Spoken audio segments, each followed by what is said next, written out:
Next question is about protecting London's employment spaces. Thank you, Nicky.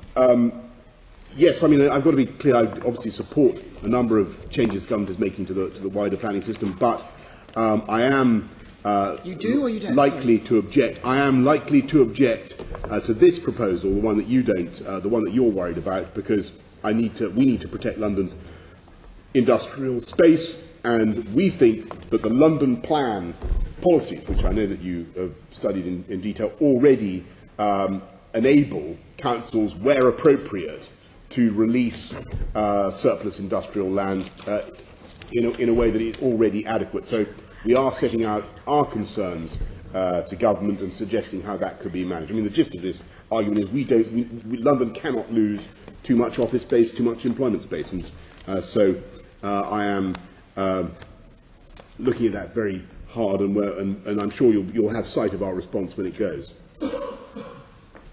Well, so far so good. But let's just to be clear: are you then committing to saying to government that you are against, that they shouldn't allow the loss of employment space without it going through the planning system? Or are you just picking and choosing amongst the different employment spaces? I believe that we are going to be objecting to the. I'll send you the text of the letter when we've got it. But I believe that we're going to be objecting actually to the principle of allowing too much of this stuff to be released. And so it's not just the exempted areas. That we're not just doing it bit by bit. We're saying also that the general principle. I mean, we've already. As you remember, we said, the CAS, Tech City, Canary Wharf, the Enterprise, Royal Dock Enterprise Zone, the Royal Borough of Kensington and Chelsea. Those were already exempted from this provision. I think we want to go further. They were no longer. The exemptions are now removed. You realise that, don't you? Yes. Sorry, those are the exemptions that we put in. But we want to go further and to make sure, as I understand it, that there cannot be a wholesale loss of such premises. Yes, I'm not sure how much you are on top of the detail. What I want to say is, what is now, this is a tremendous threat to London's economic recovery. What is at stake now is every single office space, whether big or small, every light industrial space. These are every single warehouse. These are the existing and jobs of the future, and they're all under threat. The hope value will go up. How do you think it will impact on your constituency? I don't mean your London-wide one. You've got two now, haven't you? I mean your Uxbridge and South Ruislip one. How do you think it will impact on them?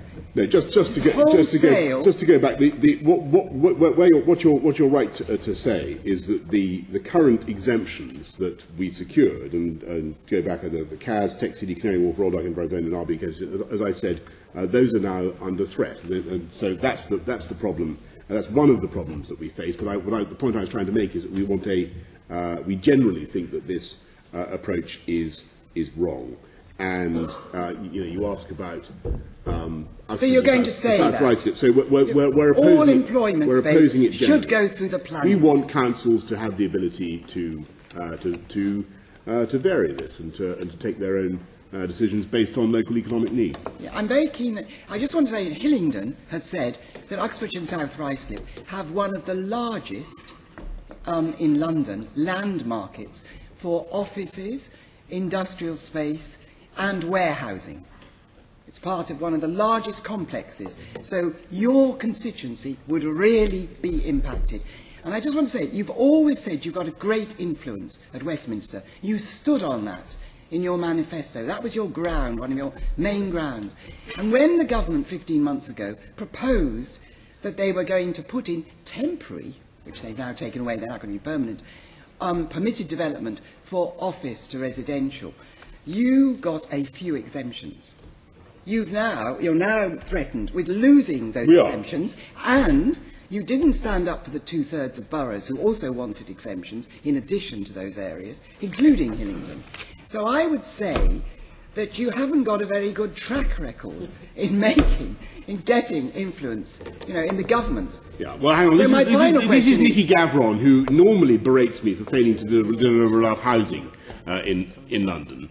And normally you seem to have abandoned that this week, mainly because we're about to build a record number of homes. I think the greatest number of homes for 30 years or something like that. So you've junked that criticism, because it is certainly true that in some cases it makes good sense for some boroughs to convert from office to residential, and there can be great in order to satisfy the housing need that you rightly identified. But we also think that this can go too far, and that you can lose economic activity space that is absolutely vital for London. And so I'm making the representations that you describe, and we will see how we get on. I see. Well, I hope you get better results as a PPC than you have as Mayor of London. Well, I'm glad for your support, Nicky. And I can assure you that we will work very hard to ensure that we get the right policy for London and the right policy for local councils.